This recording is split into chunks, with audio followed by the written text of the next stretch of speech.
Continuing on with this rap versus hip hop thing. I know last video, we had talked about the best albums of this decade. My favorite one I probably talked about was on the lines of Pray for Paris, Call Me If You Get Lost, stuff like this. But now we're talking about of all time. I know there's gonna be a few questionable choices, like coming from me. I do see it still falling into place of where I believe my morals are for this series. So it's gonna go like this. We're gonna have our top 10 rap albums go against our top 10 hip hop albums. Number 10 versus number 10, 9 versus 9. So on and so forth. It is not a bracket, it's just which is better. Starting at number 10. For Rhythm and Poetry, we got Vince Staples' Self-Titled. What I understand is a lot of people would choose Ramona Park over the Self-Titled, or even like Dark Times. But the reason I chose this is because one, it kind of got me into Vince Staples in the first place. Two, is concise, which is my favorite part of albums, especially when it's served with some type of purpose. The reason that this is Rhythm and Poetry isn't more so on like a political or conscious rap kind of sense. It's more to do with introspection. Best song on here has to be Law of Averages, the best example for what we're trying to say with this. Kenny Beats production. Kenny Beats always knows how to just like really produce an album that won't take too much time, but will be played for years and years ahead. That's that guy, bro. Versus Take Care by Drake. It has a very good blend of like different genres, but it's more to do with hip hop, rap, and R&B. Understandably, the R&B side comes from him stealing The Weeknd's albums. Then again, that's more hip hop than hip hop. Just being when your artist is treated like a product. that's where that hip hop really comes into it, man. Because when we talk about hip hop, we are talking about the brand aesthetic, and this is a great example of this. Not biting off of other artists in a non-collaborative way. This is exactly what Drake did. He did not steal in a non-collaborative way. Best song I would say for this is probably Cruel Love. I know there's very few songs that are able to even match what was happening there. If Take Care, the album, was basically just one song, it would have to be Cruel Love. Merging the introspective rap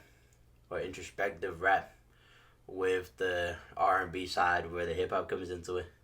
However, what is the better album?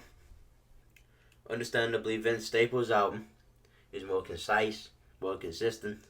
I mean, for personal enjoyment, I've had more memories with Take Care, the album, because there's a case of and it's got the vinyl in it. I do not have the Vince Staples album. And I feel like Take Care is a better hip hop album than Vince Staples is a better rap album, if that makes sense. Tell me what you think. But for right now, I'm going to have to go with Take Care. The Low End Fury by A Tribe Called Quest, number 9 for Rhythm and Poetry. The title itself is Rhythm and Poetry with a double entendre. There is some hip hop to it when it comes to the best posse cut of all time, and it is Scenario. Front to back, it is more to do with rhythm and poetry, spoken over the jazz rap instrumentals. My favorites off of this album, Scenario and Track the Rhyme. However, number 9 for hip hop is Swimming by Mac Miller. It did a lot for the culture, but also blending the styles of like alternative R&B, contemporary R&B, I would think, but I don't know. Even if Self Care isn't your favorite song off the album, then you've got Jet Fuel, then you've got What's the Use, then you've got Come Back to Earth, then you've got Wings, 2009, Ladders, So It Goes.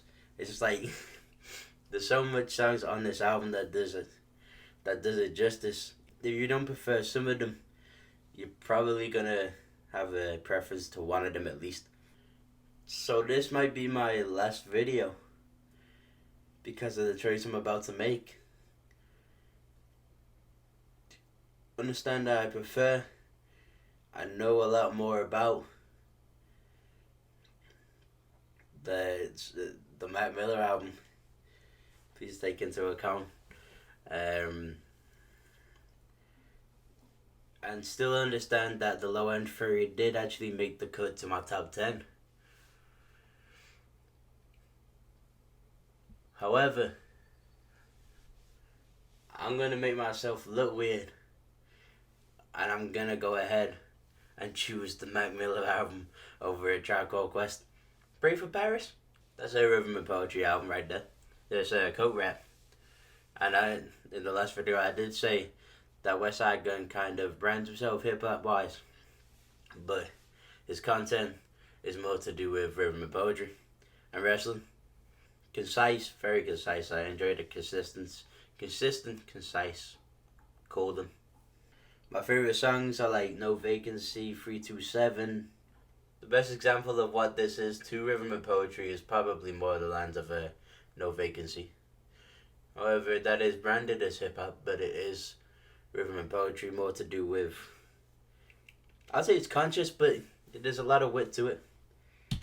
Rodeo is very synonymous with trap albums, synonymous with the trap aesthetic. Travis Scott being one of the faces for hip hop these days. I feel like, even though I would have preferred, before understanding and listening through albums, I would have definitely gone with more of an Astroworld, because that broke me more into rap than Rodeo did. Being the age that I was when I had found the album, Astroworld, yeah, that kind of has that nostalgia factor to it too. But then I listened to Rodeo, and I understand that Rodeo has more songs like Pornography in the intro, 90210, Antidote, Maria I'm Drunk, 3500, definitely that's my favorite song on there. I feel it's hard for Travis Scott to actually make a better album than Rodeo, but that's just comes with like how busy he'll be now with like tours and stuff because of Rodeo. Of course, I said 3500 is my favorite song on there. Would I choose Rodeo or Westside Gunn Pray for Paris? I enjoyed the listening experience of Pray for Paris, but I understand that realistically Rodeo is better. Hip hop is kind of winning right now, and with there only being 10, it could either meet in the middle or be a clear white for hip hop.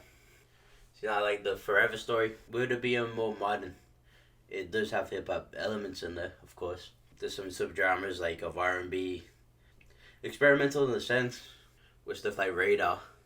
But then rhythm and poetry comes into it from the storytelling in Cody Blue 31, Crack Sandwich. My favorite song and everybody else's favorite song happens to be Cody Blue 31. But we'll see what it is against. Doggy Style. The hip hop for this album comes from its branding, whether it be in the Crip, and of course, like, Snoop Dogg in general is more hip hop than rhythm and poetry. He's a creative writer though, you know what I mean? On like Lottie Dottie, I believe so. That's the name of the song, but I don't want to be wrong too. Murder Was the Case. The classics like Gin and Juice. What's My Name? There's a lot of songs that are just like incredible too. Like, I would say this is a better album than The Chronic. That's why Chronic isn't on this list. That's not me saying that Dr. Dre isn't one of the best hip hop artists of all time. When it comes to albums, The Chronic wasn't really executed as good as Doggy Style was, but The Chronic had to happen for Doggy Style to happen. But this isn't about Doggy Style versus The Chronic. This is Doggy Style versus The Forever Story, and right now for me, it's another hip hop win. 2014 Forest Hills Drive. I've got that up there. Up there means the vinyls.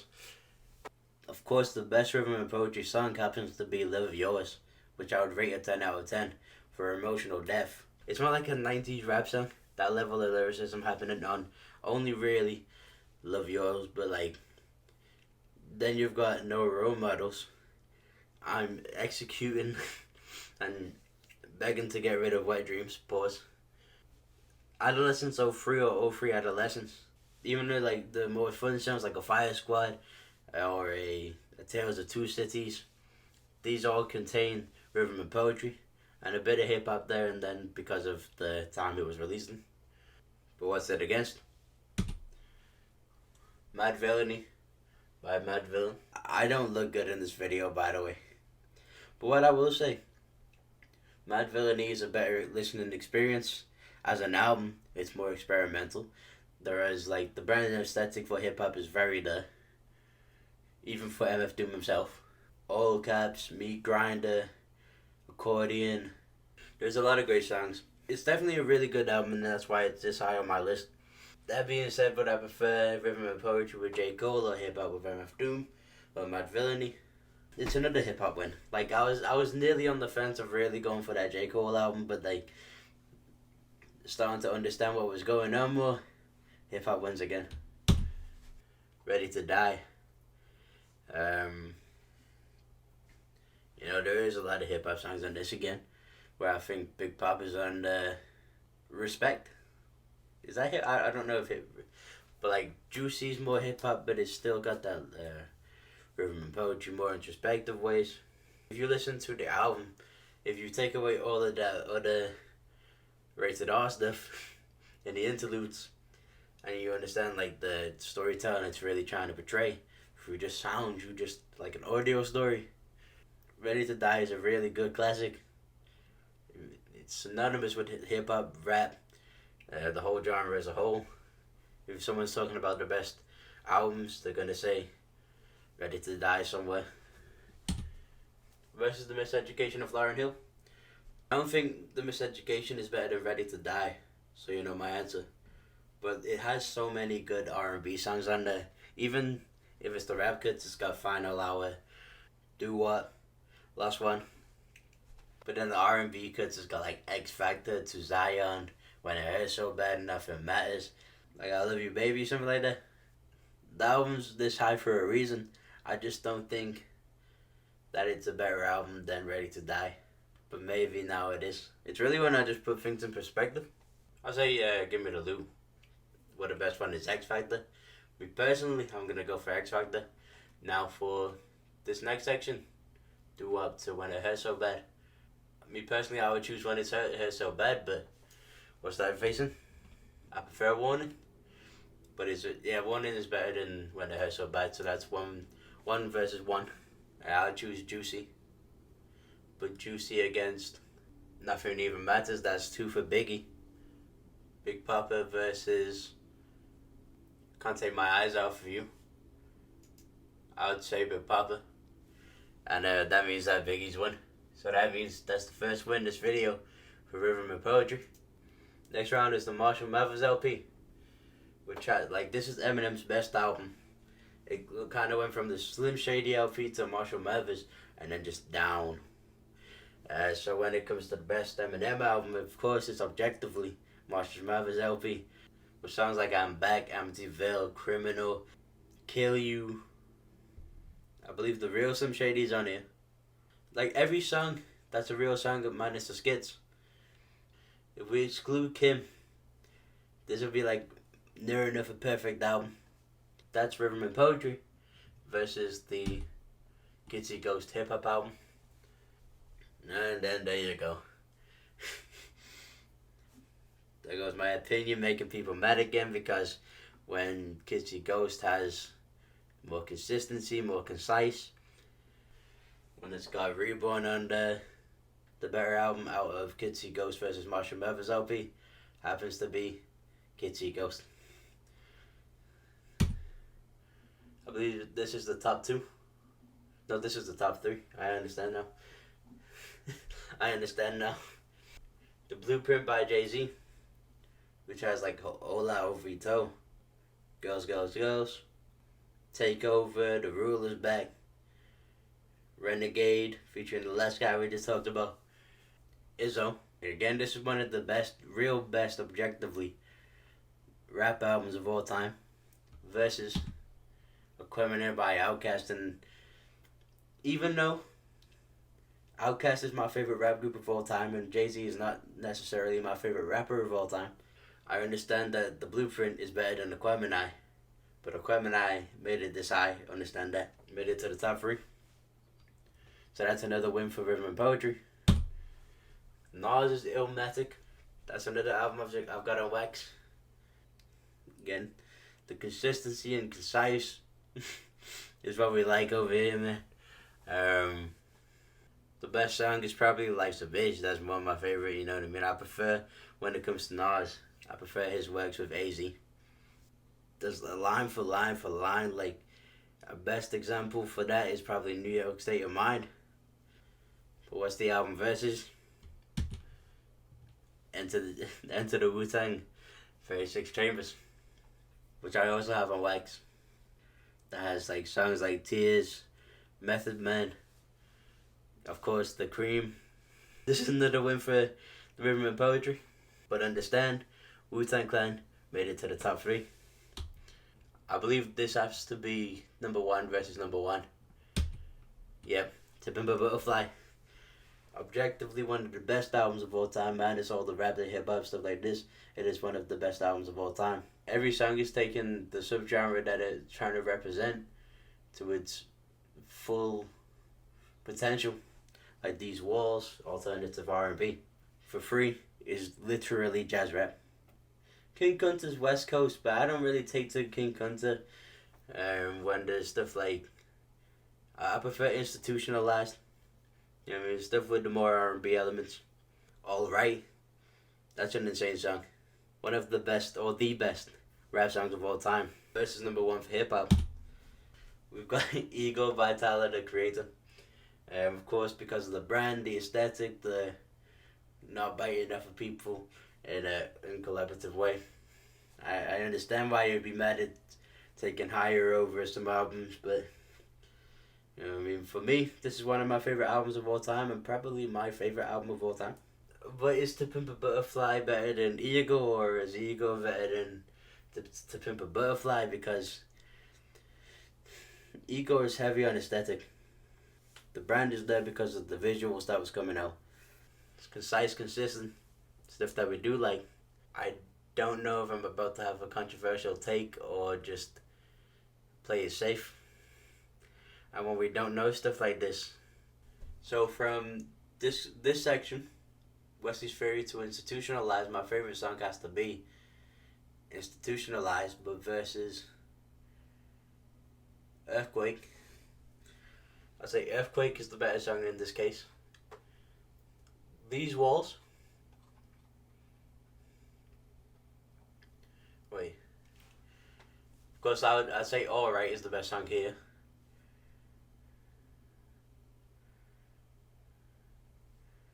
Running Out of Time is amazing though. Is it better than The Boy's a Gun?